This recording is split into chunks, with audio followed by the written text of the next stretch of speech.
देख रहे हैं न्यूज धमाल 24, हर समय हर खबर। नमस्कार, न्यूज धमाल 24 में आपका स्वागत है। मैं हूं आपके साथ आशिका भाटी। आइए देखते हैं इस वक्त की बड़ी खबर।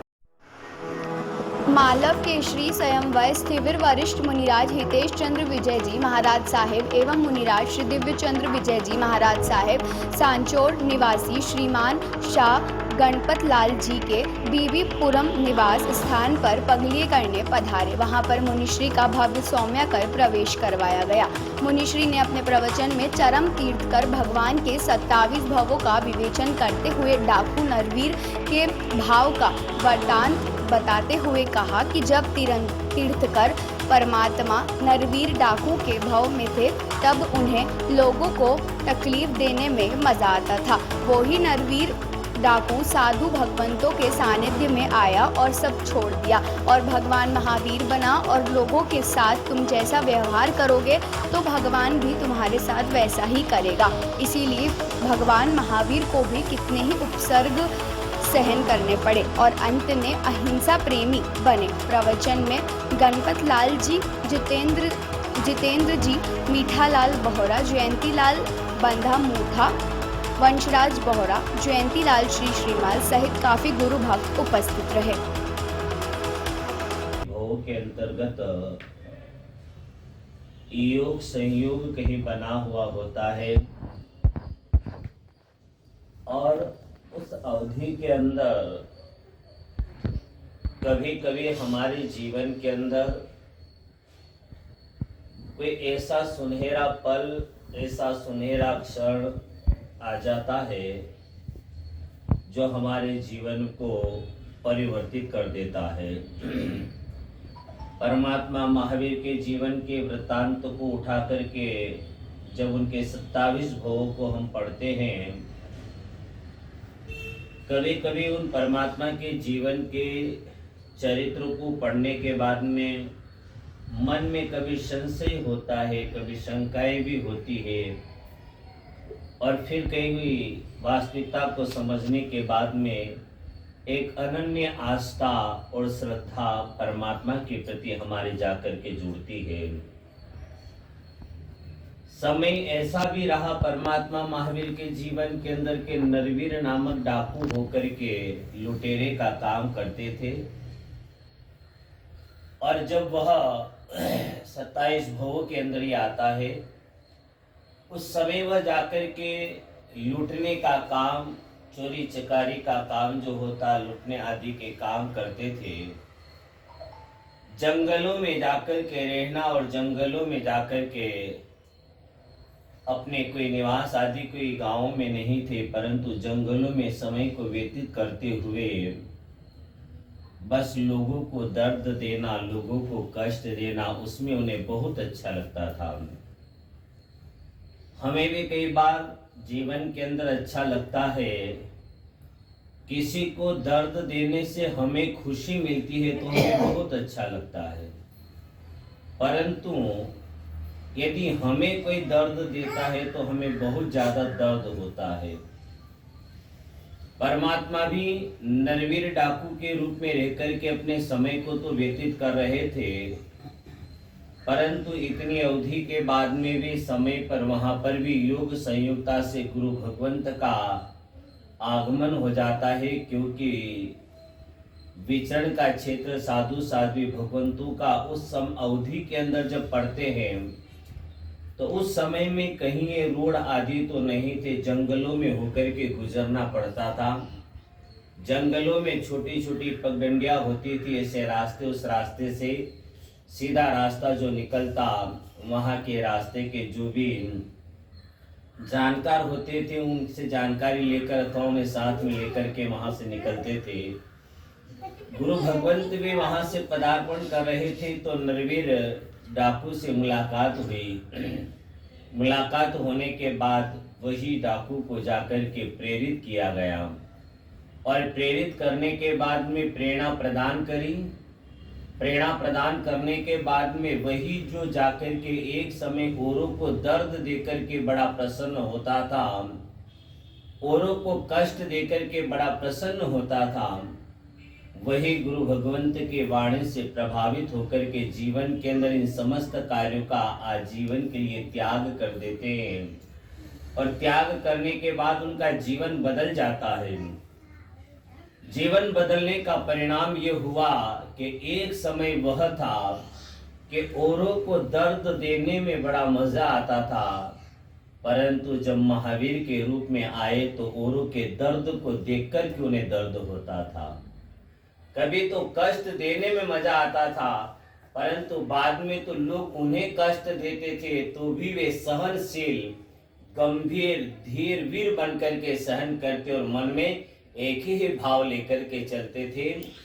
शायद मैंने इनके साथ ऐसा ही किया होगा तो मेरे साथ में ये लोग ऐसा कर रहे हैं। आज मुझे ये कष्ट दे रहा है तो मैंने भी इसको कहीं न कहीं कष्ट दिया होगा तो आज मुझे ये कष्ट दे रहा है। सोच में इतना बदलाव आया और सोच में बदलाव के लिए माध्यम बने गुरु भगवंत और गुरु भगवंत की वाणी से जीवन परिवर्तित हो गया। एक व्यक्ति जीवन के अंदर लुटेरा रहने वाला भी जाकर के तीर्थंकर पद को प्राप्त कर सकते हैं। तो आप और हम सभी साधारण रूप में भले ही हैं, परंतु जीवन की श्रेष्ठ सोच के माध्यम से, अच्छे विचारधाराओं के माध्यम से हम भी अपने जीवन के अंदर परिभ्रमण को मिटा भी सकते हैं और अपने जीवन में बहुत कुछ अच्छे कार्य को भी कर सकते हैं। यह आप और हमारे सभी पर जाकर के निर्भर करता है। जीवन को बदलना अपने आप पर निर्भर करता है। इसलिए जीवन के अंदर कभी विचार ये आ जाता है कि क्या पता मैं बदल पाऊंगा कि नहीं बदल पाऊंगा। मन में यदि संशय होता है तो विकास संभव नहीं होता है।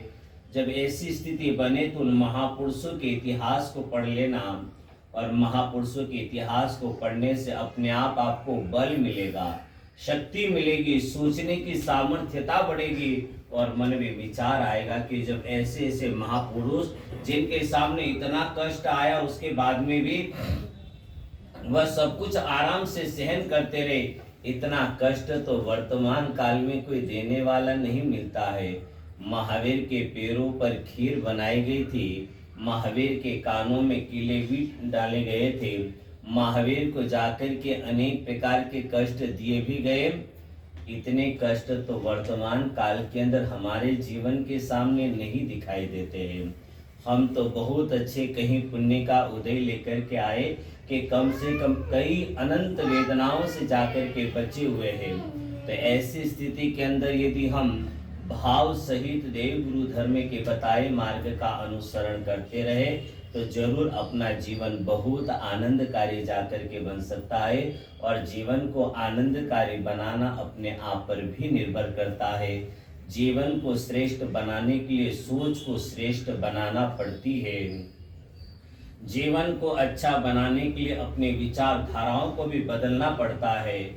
जीवन में सुख कभी स्थायी नहीं होता है, इसलिए जीवन में जो भी परिस्थितियां हो बड़े प्रेम के साथ में, स्नेहता के साथ में, आत्मीयता के साथ में प्रसन्नचित होकर के अपने जीवन को हम जीते रहे, व्यतीत करते रहे तो जीवन में बहुत कुछ प्राप्त कर सकते हैं। और देव गुरु धर्म की असीम कृपा से हमारे जिंदगी के सभी मार्ग खुल सकते हैं, परंतु प्रयत्न तो करना पड़ता है और प्रयत्न जो करता है तो जरूर जाकर के सफलता की प्राप्ति होती है। चैत्री होली के समय से विविपुरम में आने का योग बना। काफी समय की स्थिरता के बाद में विगत 8-9 दिन का नगर के अंदर अलग अलग क्षेत्रों में विचरण का योग भी बना।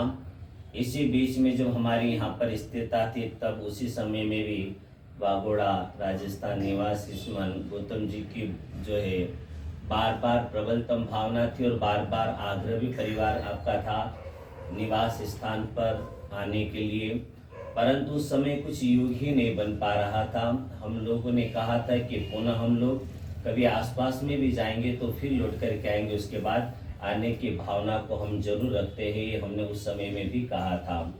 उस समय जब तक रहे प्रतिदिन व्यावच भक्ति के लिए निरंतर आना, आकर के व्यावच भक्ति का पूर्ण रूपेण भाव सहित लाभ लेना, और उसके बाद में निरंतर भावना के समय पर घर पधारे, परंतु अनुकूलता कुछ योग बन ही नहीं पाया।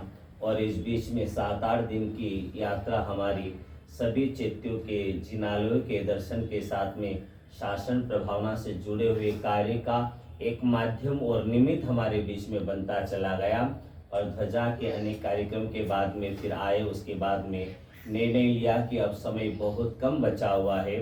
19 तारीख को हमारे यहाँ से विहार हो जाएगा। मदुरै चातुर्मास निश्चित हो चुका है और मदुरै चातुर्मास के लिए निकलना है, इसलिए 19 तारीख को हम लोग विहार कर देंगे। तो अब समय कम है और गौतम जी का बार बार आग्रह भी था, कल भी आपने आते ही बोला था, परंतु कल तो जैसे आए ध्वजा के बाद से लगा करके रात्रि को 9 साढ़े 9 बजे तक निरंतर आवागमन का दौर चलता ही रहा।